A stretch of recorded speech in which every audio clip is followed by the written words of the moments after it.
This facility in the Parisian suburb of Yvelines recycles metal waste. Every day, more than 1,000 tons of materials are placed on this conveyor belt. They are then crushed into scrap metal that is used by steel companies. But just over a year ago, a fire broke out on this site.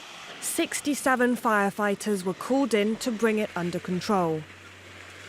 Last summer, another fire broke out, this time in a shed where the crushed waste is stored. The fire was initially sparked on the pile of metal waste, and then it quickly spread. It burned all the belts, the motors, all the electric panels. Everything was destroyed. In terms of cost, the fire represented about 75,000 euros of damage. The cause of the fires at these recycling sites?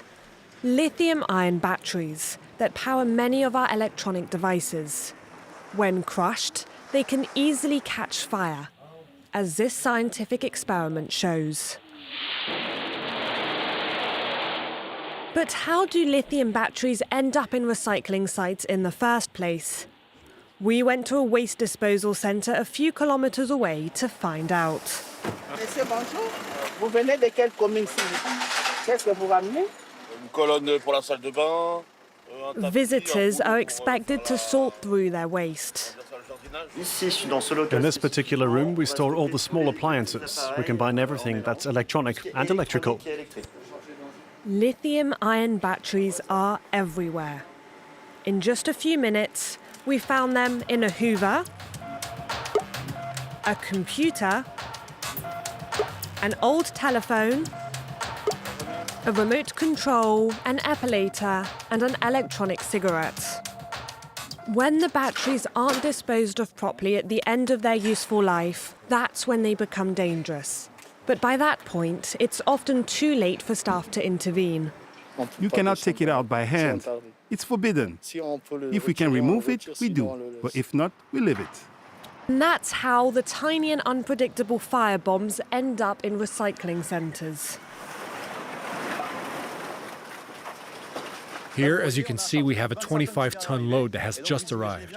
And so you can imagine that a small lithium battery that is only a few centimeters long and a few hundred grams is impossible to find.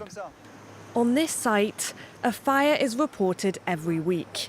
To limit the damage, the company has installed smoke detectors, alarm systems, and thermal cameras. 2 people are in charge of monitoring the images 24 hours a day. We can see that at the bottom of the pile on the left, the temperature is rising. As long as it doesn't reach 65 degrees, we don't worry about it. You know what they say, in the first few minutes all you need is a glass of water, then it's a bucket, and then it's a fire truck.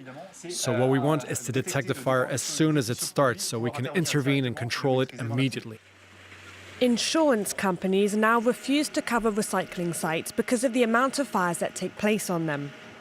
Staff at the sites have been calling on public authorities to provide better information to users and to ensure greater traceability of lithium batteries, which are increasingly present in our daily lives.